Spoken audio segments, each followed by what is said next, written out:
రాష్ట్రంలో అభివృద్ధి పేరుతోటి వేలాది ఎకరాలని రైతుల నుంచి మంచి పంటలు పండే ప్రాంతంతో సహా బలవంతంగా ఇష్టం లేకపోయినా సరే లాక్కొని పెద్ద పెద్ద కార్పొరేట్ కంపెనీలకి కేటాయిస్తున్నారు. లక్షలాది మందికి ఉద్యోగాలు ఇస్తామని ఆశలు పెడుతున్నారు.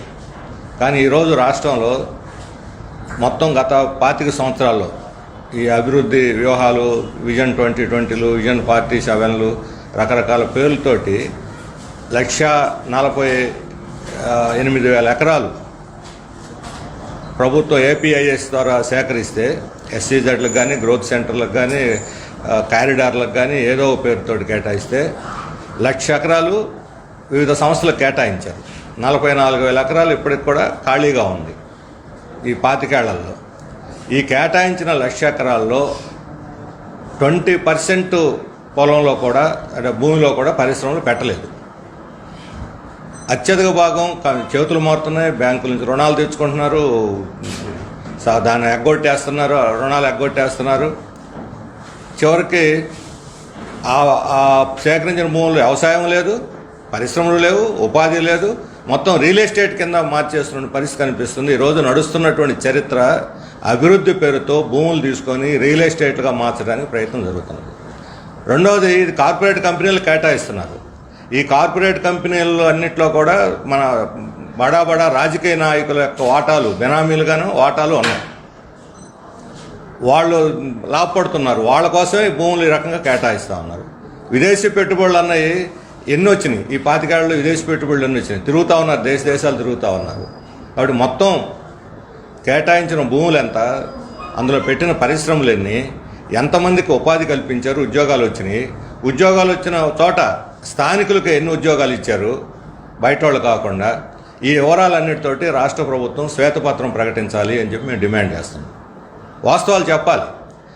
ఉదాహరణకి ఇప్పుడు కాళహస్తి దగ్గర తిరుపతి జిల్లాలో మన్నవరం అనే చోట బెల్ కోసం దాదాపు 500 ఎకరాలు తీసుకున్నారు. ఇప్పుడు మళ్ళీ ఆ భూములు వెనక్కి ఇవ్వండి అని చెప్పి అడుగుతున్నారు. ఆడ ఫ్యాక్టరీ పెట్టలేదు, చిన్న యూనిట్ పెట్టారు. సెంట్రల్ గవర్నమెంట్ నిధులు 4,000 కోట్లు సెంట్రల్ గవర్నమెంట్ నిధులు రావాలి. ఎందుకు ఇవ్వలేదు సెంట్రల్ గవర్నమెంట్? మోడీ ప్రభుత్వం చేసిన వాగ్దానం వచ్చి విజిట్ చేసి కూడా పెడతా ఉన్నారు, పెట్టలేదు. పక్కనే నెల్లూరు జిల్లాలో షుగర్ ఫ్యాక్టరీ 150 ఎకరాలు మూత వేశారు. ఇప్పుడు దాన్ని మేము తీసుకుంటాం ఏపీఐఎస్సీ అంటున్నారు. పరిశ్రమ పెడతా అంటున్నారు. ఏ పరిశ్రమ పెడతారో చెప్పరు, ఎంతమందికి ఉద్యోగాలు ఇస్తారో చెప్పరు. దానికి అక్కడ ఉన్నటువంటి రాజకీయ నాయకులు, ఎమ్మెల్యేలు, మంత్రులు కన్నుపడింది. దాన్ని ఎట్లా ఒకళ్ళు కాజేయాలని రైతులు ప్రతిఘటిస్తూ ఉన్నారు. షుగర్ ఫ్యాక్టరీ కాదా? షుగర్ ఫ్యాక్టరీని మూసేసి వే ఫ్యాక్టరీ ఏం పెడతారు? ఎవరికి ఉద్యోగాలు ఇస్తారు? ఆడ కార్మికులకు 30 కోట్లు బకాయిలు ఉన్నాయి, అవి ఎవరు జీతపత్యాలు, వాళ్ళు కడుపు కాలుతా ఉన్నది. అలాగే మనకి ఇక్కడే ఈ ప్రకాశం, బాపట్ల ఈ జిల్లాలో వాన్పిక్ అడ్రస్ లేకుండా పోయింది, లేపాక్షి అడ్రస్ లేదు, కాకినాడ ఎస్సీజెడ్ అడ్రస్ లేదు. ఇప్పుడు నక్కపల్లి బల్క్ డ్రగ్ ఫ్యాక్టరీ అని చెప్పి 5,000 ఎకరాలు తీసుకొని అందులో ఇప్పుడు 2,000 ఎకరాలు బల్క్ డ్రగ్ ఫ్యాక్టరీకి, మిగతా 3,000 మిట్టల్ స్టీల్ ఫ్యాక్టరీకి ఇస్తూ ఉంటారు. అంటే బల్క్ డ్రగ్ ఫ్యాక్టరీకి చౌకగా భూములకి సేకరించడం ఏమిటి, ఖాళీగా పెట్టడం ఏమిటి, ఏ ఫ్యాక్టరీ రాకపోవడం ఏమిటి, ఇప్పుడు మళ్ళీ మిట్టలకు ఇస్తూ ఉంటాం ఏమిటి? మిట్టలకు ఎందుకు ఇస్తారు? విశాఖ స్టీల్ ప్లాంట్ని మూతేయటానికి. విశాఖ స్టీల్ ప్లాంట్లో 30,000 మంది కార్మికులు పనిచేస్తున్నారు. వాళ్ళని ఇళ్లకు పంపించి 20,000 మందికి ఉద్యోగాలు ఇస్తారట ఇక్కడ మిట్టలు. అంటే ఏమిటిది? ఇదేనా ఉపాధి కల్పించే మార్గం అని చెప్పి అంటున్నాను.